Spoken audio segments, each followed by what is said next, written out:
It is my honor and pleasure to speak to you today on the occasion of your 80th year.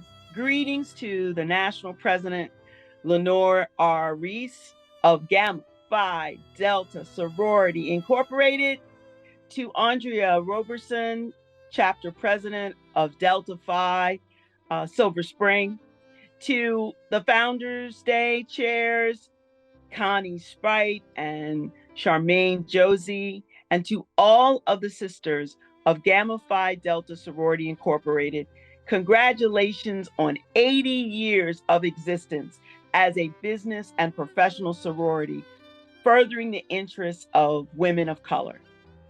Founded February 28, 1943, at a crucial time in our country's history by Dr. Violet T. Lewis, your organization has stood as a mighty influence and the support for business and professional women of color to achieve and succeed in the workforce. Your Founders Day theme of looking back to go forward is the ideal theme at this critical time in our nation's history. There's so many people uncovering and speaking into the air the truth about the role of African Americans in building this country. It is important to remember that there is a role of African American women like your founder, Dr. Violet T. Lewis, and many others. It is important to understand our history and where we have journeyed, from where we have come, before we are able to understand where we are going in the future. As, of course, you know, your sorority founder, Dr. Lewis, also founded an HBCU, Lewis College of Business. She, as well as many other dynamic women of color, are the shoulders we stand on. There are far too many for me to name right now, but there are a few I'd like to bring to your attention. There's one, Ida B. Wells, and Madam C.J. Walker, and Mary McLeod Bethune, and Shirley Chisholm, Kathy Hughes, and Kamala Harris. I'm bringing about these women's names and presenting them to you because these women at different times in our past overlapped during your founder's lifetime. We know the challenges of women of color and that what they have faced over the years. But it is the support of women that is crucial to our understanding that we can move forward as we have done in history. And we can move forward in the workplace and in business. For it is the issue of race and gender that we often know stand as obstacles in our success in professional endeavors. For few people want to talk about it these days, but these issues are clear, and even clear obstacles that have been placed in the path of women of color who wish to succeed in business and in professional arenas. And we know that having the support of a sisterhood goes a long way in addressing concerns that we may have. Imagine a time shortly after the Reconstruction period in the late 1800s, when this country limited the role of not only African Americans generally, but women specifically. Limits were placed on our ability to own property, vote, engage in business and industry.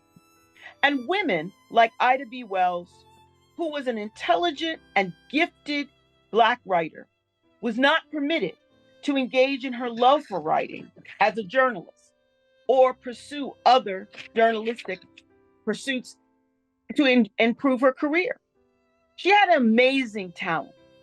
And today we study her as many of her published works and writings encompassed crucial critical insight in our society's injustice. There are subject matters like the disparity in education she wrote about, lynching, and the women's suffrage movement she wrote about. She recognized the obstacles and challenges confronting African Americans And she helped found the NAACP, which would go on to benefit men and women of color. And then let's think about others, like the dynamic woman, Madam C.J. Walker, a businesswoman of color who grew a business and became the first African American millionaire in America. During the period of her lifetime, from 1867 until 1919, she never absolutely saw the right to vote given to women. For that right was not granted to women until a year after her death in 1920. In fact, 1920 is the year my sorority, Zeta Phi Beta sorority, was founded. Mary McLeod Bethune lived in 1875 until 1955, and she founded an HBCU as well, Bethune-Cookman College. Now, how did she do it? Well, she was a businesswoman, an entrepreneur, and she had a knack for selling pies. Yes, pies. She used that money to found a college, and this was prior to Brown versus Board of Education. And let's talk about another woman, born relatively poor, divorced, and without funds, but certainly with true grit. She becomes the second richest Black woman in the nation. And believe it or not, she was rejected by 32 banks as she pursued her business entrepreneurship. But she persevered and now owns 65 radio stations across this country. Now, who am I talking about? No less than Lady Cathy Hughes, chairperson of Radio One. By taking you back, by reminding you of a time not too long ago when both Black women born into slavery like Ida B. Wells, working during Reconstruction like Madam C.J. Walker, or in the early 1900s like Mary McLeod Bethune, or Cathy Hughes. These women affected our country in a positive way, but there was very little support for African American business ventures at that time, let alone for African American women. Yet these women and others went on to prevail. In politics, we had Congresswoman Shirley Chisholm. She was chairperson of the powerful Rules Committee, and she ran for president in 1972, always unbought and unbossed. And then in 2020, we see Kamala Harris become vice president of the United States. Believe it or not, she was born in 1964, merely a year before the Voting Rights Act of 1965, which was signed into law that year. Of course, we know we already had the 15th Amendment, which granted Blacks the right to vote, but it was the Voting Rights Act of 1965 that was needed to enforce that right to vote in states and in localities that had set up obstacles to Blacks voting. Today, we stand on the shoulders of all of these African American women who seek to be successful and in a profession and in their businesses. Now, I don't want to forget Dr. Violet T. Lewis. She knew that sisters often needed strength, which could be forged in a sisterhood, and that there were like-minded women who could support one another in the area of business. So in the midst of the struggle, she founded the mighty Gamma Phi Delta Sorority Incorporated. And that was founded, of course, in 1943. Now, as a child, I remember telling my father that I wanted to be a lawyer. The year was 1968, and Martin Luther King had been killed. The cities on the East Coast and other places were ablaze, and I knew that the law was crying out to me. I wanted to be a lawyer, but I knew nothing about the journey that would be entailed for me as a young Black woman. My dream was not diminished, though, even though there were no women that I knew of color that were lawyers.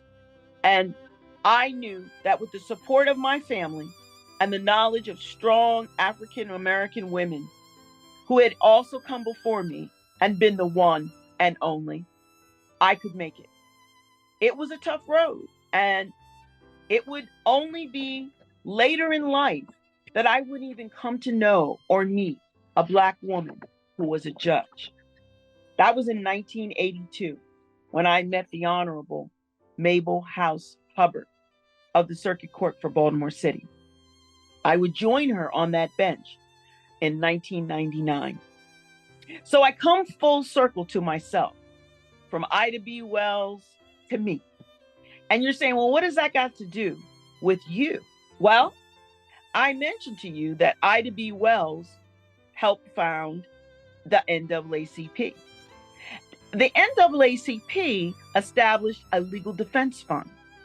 And it was the attorneys from that fund that helped my parents sue a school system, allowing for forced integration so that I could receive a quality education. And it was the attorneys from the NAACP Legal Defense Fund that sued the University of Maryland School of Law to force integration.